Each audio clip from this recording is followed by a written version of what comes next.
What is going on, everyone? How's your world spinning? One of my favorite movies of all time is Raising Arizona. If you've never seen this movie, this was a strange comedy with Nicolas Cage. Not the Nicolas Cage most of you know today, the Nick Cage that did great movies, not those straight-to-video turds that he's been putting out probably the last decade or so. Movies like Raising Arizona and many others paint Arizona and its residents in a not-so-favorable light. Movies like these make them look like they fall into one of four categories: white trash living in a trailer park, people that haven't realized the Old West has been over for some time now, sun-baked retirees, and drunk college goons. Now, they do have those people, more than their fair share, I would say. But the real Arizona also has intelligent people living in great cities like Phoenix, Tucson, and Flagstaff. That's just a few. But as usual, on this channel, that's not what people want to hear about. They want to hear the negatives about locations. So that's what I'm giving you. We're going to look at the not-so-great places to live in Arizona. So turn up the air conditioning and watch my top 10 worst towns in Arizona.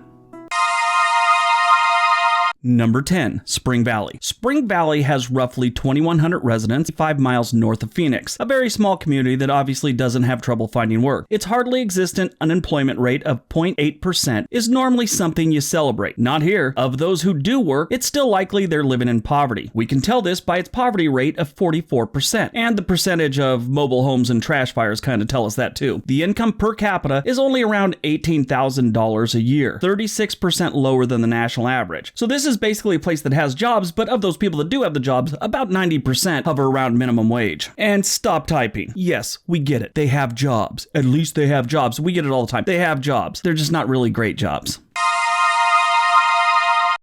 Number 9, Paulden. Paulden is a small community about 26 miles north of Prescott and is home to about 5,000 residents. Of these residents, only about 75% have graduated high school. There's only one school in town, and the average test score is 71% lower than the national average. This town looks like at one point they had a really good manufactured home salesman. It also looks like it's very temporary, like everyone plans on moving someday and they want to take their homes and all their stuff with them.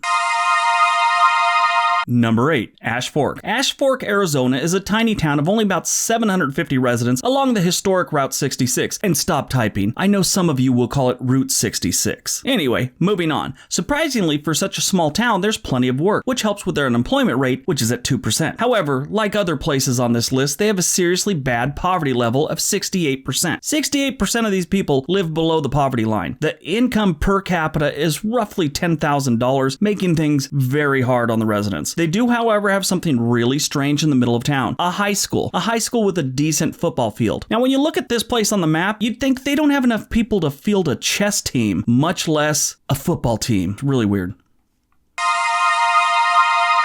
Number 7, Golden Valley. Golden Valley, Arizona has about 8,000 residents who are usually very bored. This small town has nothing to do. Unless, of course, you consider daydreaming about leaving Golden Valley as something to do, then yeah, there's plenty of that. There's one gas station, a church, a family-owned restaurant, and a medical office. Anything else you need, you might have to make the trip to Kingman, which is about 20 minutes away, with slightly more options. Now, I've been to Kingman. It's really not a place many people look forward to going to.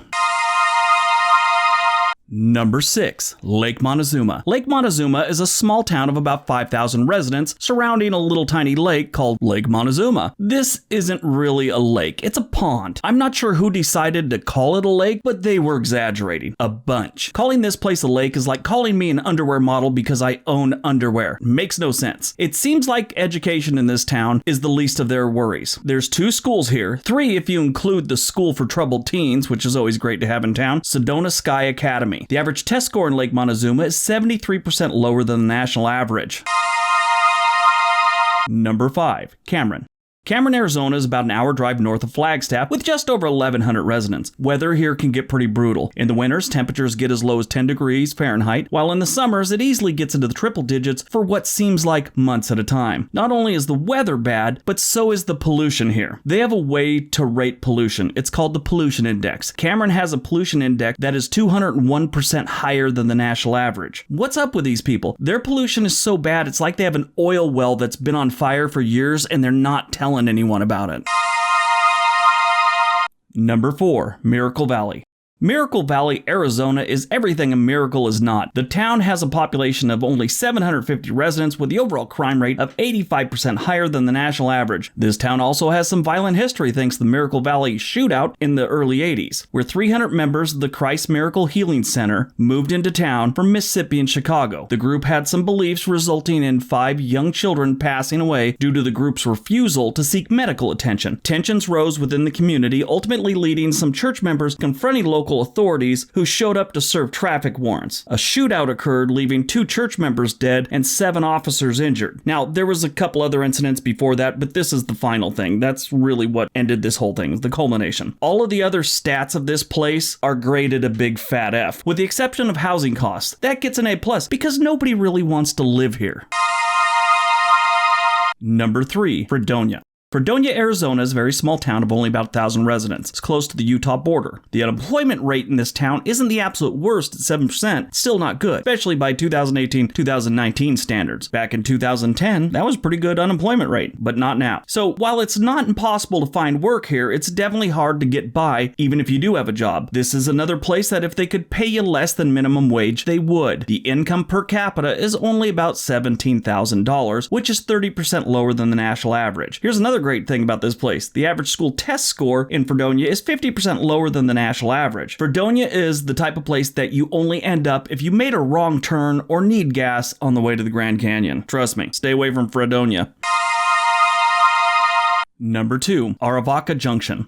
Arivaca Junction, Arizona is about a 30-minute drive south of Tucson, with only about 900 residents who constantly need to worry about their safety. And stop typing. We don't want to hear how you're not afraid because you have a whole bunch of guns and a whole bunch of bullets. Just stop typing. The town's overall crime rate is 87% higher than the national average, which means if you're in the town, you have a 1 in 20 chance of being involved in a crime. The town is only safer than 4% of the other cities in the United States. That sucks. This city overflows with bad life decisions. And number 1, Sanders. Sanders, Arizona is probably the worst small town you can retreat to in the state of Arizona. The town has just under 600 residents, and it's estimated that 72% of those residents rent their home. Home values are rock bottom here, which reflects how well the town is actually doing. And what's really strange is 72% of the people are renting. Property values are dirt cheap, and people still don't have enough money to buy a house. The average home value is 27% lower than the national average, while rent is 52% lower. So maybe that's why. Rent's really cheap, but still, buy a house. This is the type of place you move to if you've decided beauty, entertainment, and rain are overrated and you want no more of that nonsense. Sanders, Arizona is probably the worst small town in the entire state.